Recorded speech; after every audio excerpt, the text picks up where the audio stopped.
So, this is our last day of me playing this farm like nothing is wrong. And like I'm not going to shut the whole thing down in 3 days. And yeah, so let's get into that, I guess. I'm pretty much just doing like normal chores. Mostly gearing up to make money on Ginger Island and cooking stuff. So like you'll see when we go back to Ginger Island, I will plant a lot of really random crops, assuming I show much of that. And that's mostly just for cooking stuff. I'm planting all my cooking at once to harvest it all at once and then cook it all at once, like towards the end of the second year. We're obviously not going to do that, but that's what I was doing, at least. And then yeah, just like the normal stuff. I bought a tulip because it's a loved gift from Evelyn. Otherwise, I don't really need pretty much anything from the traveling cart. And I do have, I think I have either the ectoplasm quest or the prismatic jelly quest. So we will get that done. And we're also moving a couple things around, which is not like super necessary, but I wanted to make this farm look a little nicer originally, so that's why I was doing this. I end up moving the greenhouse a little bit more when I'm making this farm unplayable, but I guess we'll see that next week. So, as of right now, the game plan stands that this is the last episode of this series. Next Tuesday, I will have like kind of a special episode, I guess, where I am soft locking the farm out. And then Thursday, I don't know what I'll do. And then, Thursday. No, okay, my days are messed up. Sunday, I'll have the special episode. Maybe not, I might take Sunday off. And then on Tuesday, have the last episode. And yeah, and then Thursday will be the regular, normal 1 year perfection. And then we might switch that to 2 days a week just till I get like the next challenge ironed out, you know? But as of now, we're just kind of chilling. Just playing Stardew. I want to do like a cooking challenge. I was thinking of doing like some kind of chef challenge. I just don't know how I would do it. Because I don't really want to do like a year. But I don't know what the most profitable cooking item is. Or how that would look. You know, would I look like me sleeping a lot just to harvest stuff in 1 year and then cook everything the next year? I don't know. So I have to kind of get something figured out with that. And yeah, I don't know. As you can see, like there's just random crops. There's like parsnips and melons and cauliflower and whatever planted. And it should be starfruit or ancient fruit. But like I said, I'm trying to do cooking or something. And I also left in a full volcano sequence, which is sped up, but I don't think I've kept in a full volcano like sequence in this entire run, so I just left it in there. It's not like, I don't have like any crazy unique strategies for it. I mostly just run through, hope I find those little lava dudes, kill them and hope they drop a dragon tooth, which they do usually, and run as fast as I can to get to the volcano. Or the forge, rather. And there's really no, I guess like, there's some value to it, right? Because I want cinder shards for upgrading tools, and I want like coffee rings and stuff like that, but I don't know, once you have all the gems from here, or the nuts, there's really not much to do in here. Maybe some monster goals. those are pretty easy. So yeah, I'll only go to the volcano maybe 10 times on my 1 year perfection. It just depends, I guess, on how many like good luck days I have and how many times I actually get like the secret notes and the golden walnuts. The golden walnuts, I guess, could theoretically take longer than 10 days. Hopefully that's not the case.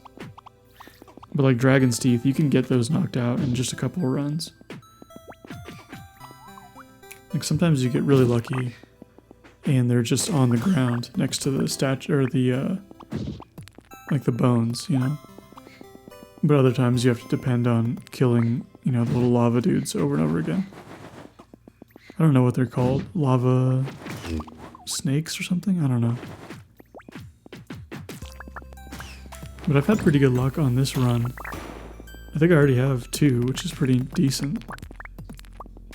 Because the only reason I really want those is so I can build the island obelisk as soon as possible. That way I don't have to burn Dragon's Teeth making the, what are they called? Totems. Because the totems require a Dragon's Tooth, ginger, and hardwood.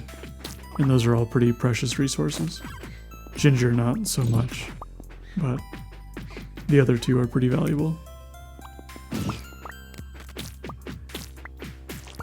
And yeah, a bad item. I don't like the swords that much. I like the Infinity Blade, or whatever it's called. But everything else, I don't know. I use it, it's okay. It's just not that good. Everything takes forever, so. Yeah, that was it. We're gonna really like... This series kind of like went in like a lion and is definitely going out like a lamb. Because, I mean, I said I didn't want it to end abruptly, but it definitely does end pretty abruptly because, like, I'm gonna end tomorrow thinking that the next day is going to come, you know what I mean? So, like, there's gonna be a lot of unfinished business. And like this, for example, I spent, you know, until like 1:30 today trying to get prismatic slime. And I probably wouldn't have done that if I knew I was going to stop this series early. So you can enjoy me doing this for a little while. I got actually like pretty lucky that there was a monster floor here. But it is one of my least favorite quests. Because that prismatic slime is pretty rare. And I want to say, like, if you pause when going down a ladder like you're supposed to stop time, I don't think the prismatic slime continues to glow while paused. And so it can make it kind of easy to miss. And then Burglar's Ring makes it so he drops 2 prismatic jellies, and you can't delete the other one, which always drives me super crazy. I don't know why the wizard wants this so much. I never read the quest. Like, I don't know what he's planning on doing with it. Because he doesn't really, like... He kind of doesn't do anything, right? Like, he just hangs out in his tower. He doesn't really make any forward progress. Except for with, like, the Junimos, right? But most of that progress is thanks to me being able to understand their language. So, like, I don't know. For a wizard, he's not that impressive, you know? Like, he definitely can do cool stuff. Like, he can teleport pretty easily. And, you know, he can harness, like, the Junimo's magic. But for a wizard, like, you'd think he'd be doing something. Instead of just, like... Well, I guess I take that back. Because if I was a wizard, most of the time I'd probably be just chilling at my house, too. And somebody would probably say the same thing, like, wow, that wizard is lame. And it's like, no, he just likes to chill. So, I take it all back. I would for sure wear, like, a wizard hat. I kind of want to wear a wizard hat now, even though I'm not a wizard. Because, like, well, in the garden, not like in my day-to-day life. That's not really my thing. And I've talked about this before, a couple times. But wizards' hats are great for gardening because they keep the shade out, you know? And they look cool. So why not, you know? I just have to buy one. That's like the big obstacle. It's kind of hard to like click that buy now button on Amazon when you know like I don't need this thing at all. So maybe I won't do it. But who knows? I am going to buy, or I need to buy a tie-dyeing kit today. Hopefully I remember, because I want to tie-dye some more. I like to tie-dye stuff a lot. I'm not good at it. I don't do anything eccentric or like crazy. I just do like, you know, your basic like spin it around, throw some rainbows on it and call it done. And I used to do it because like at work, I used to get pretty dirty, right? Because I worked in construction. And tie-dye, when it's super dirty, it's kind of hard to tell. So like, it was pretty much perfect aside from like everybody around you thinking you look ridiculous in tie-dye, which I don't care. But I usually would tie-dye for that, but now I just have grown pretty fond of tie-dye. I think half of that is like, I grew up wearing a lot of tie-dye, and like my dad was like a really heavy tie-dye wearer. And so like, I don't know where that stems from. Like I know it's because like, I grew up in like a Grateful Dead household, and so like, everybody in my family is a Deadhead, and I'm a Deadhead, and like, I don't know why that's associated with Grateful Dead, or where that association came from. I guess I don't know anything about tie-dye, aside from like how it looks. I don't know the origins or anything about it. I just know it's associated with hippies a lot of the time. Anyway, I just need to get some tie-dye stuff. That's all I'm saying. And I also left all this in because like, this is another thing I leave out all the time. Like my process of laying out paths and harvesting kegs and stuff. And so I just left it in and sped it up. I would have left it like regular speed, but I don't know how interesting it is. Like I know some people enjoy the sounds of Stardew Valley quite a bit. But I also feel like I have to be talking pretty much constantly. And those two things don't really overlap that well. So I don't know. I could have just put out like a whole video of me filling my kegs for the soundscape of it without me talking, I guess. Because I don't mind a lot of the sounds of Stardew. Some of them I do. Like, I don't really like the sound of fishing. I don't like the bobber sound. Like, it produces stress in me. But like the keg sound is nice. I don't like the chest opening sound. Harvesting is nice. Scything is nice. There's some like, I guess there's some pleasing sounds. I don't know. I'm not very like susceptible to noise in like a positive or negative sense outside of music. Like I'm not very bothered by sound, and I'm not very like, I don't know the opposite word, that's not weird, but like, I'm not, I don't know, I don't listen to like ASMR videos, or I don't listen to like sound effects, or like, I don't know how to explain it. And it's also like, as I say it, it's not entirely true, right? Because I really enjoy the sound of rain, or like leaves being raked or something, I guess, I don't know. It's all a lie, I'm just lying, so never mind. I just, well, I guess the ASMR thing is not a lie. I don't listen to ASMR. That's definitely true. But that's because, like, I don't know. I don't hate hearing people talk, obviously, because it's a major part of life. But I'm not that, like, captivated by a voice or a specific way of speaking necessarily. There's definitely voices I do not like that are like particularly grating, and I won't say any examples because I don't want to be rude or whatever, but there are definitely some voices I would prefer not to hear. And I'll leave it at that, I guess. Yeah, and I mean, we're going to plant a banana tree today. I mean, we're doing all kinds of planning for the future, and it's kind of sad watching this poor farmer do all this stuff when I know what his future is tomorrow. Or tomorrow for him, I suppose, not from you guys.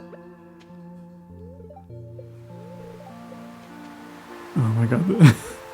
It's so frustrating when they get stopped on top of each other like that. And you can't gift them. Oh no, I just keep doing it to myself.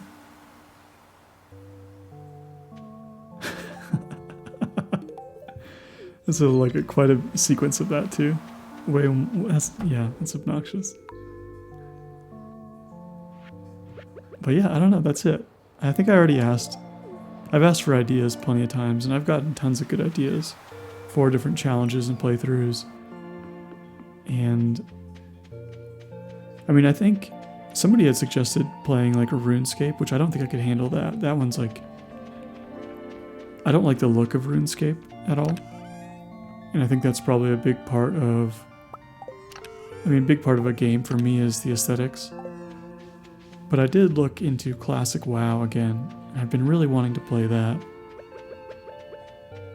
So I'll have to find a way to do that and maybe stream it or make videos, but I know most people here are like just here for Stardew Valley, and that's fine. But it is a good idea for another like long-term challenge. So who knows? I'll find something to do. And hopefully something interesting. It's just kind of it's hard to tell what people like, you know? Because something that's interesting to me, like the 999 challenge, is just completely uninteresting to some people too. It's just kind of the way it goes. Oh, I'm fishing just for walnuts right now, by the way. That's why I'm just canceling every time I get a fish. I think I need like something like 3 or 4 walnuts. And so that's what I was trying to do. I fished for a pretty good chunk of the day. And I think we're like pretty much wrapped up. We can't afford that. We can't afford to open the key nut room thing. And I mean, that's it for Fresh Start Farms. At least in like a actual progress sense. And the next video with this farm, I will say, will be quite a bit shorter probably, as it doesn't take that long to do the thing I'm going to do to it. But I'll make sure I explain what I do and how it works. And why you shouldn't do it. But it'll be pretty obvious why you shouldn't do it once that comes out. Oh, I did finish that. So I guess the final thing I did was unlock the casino. So I guess there's that. And we didn't do any gambling of any sort. Nor will we ever. Because the casino is not very much fun in this game. But technically, I guess you can get infinite money in the casino. But it's considered against the rules in most playthroughs, so we won't do it. But yeah, that's it. I guess let me know if you're interested in other games at all. Or if Stardew is just your jam. And yeah, I'll see you all next time.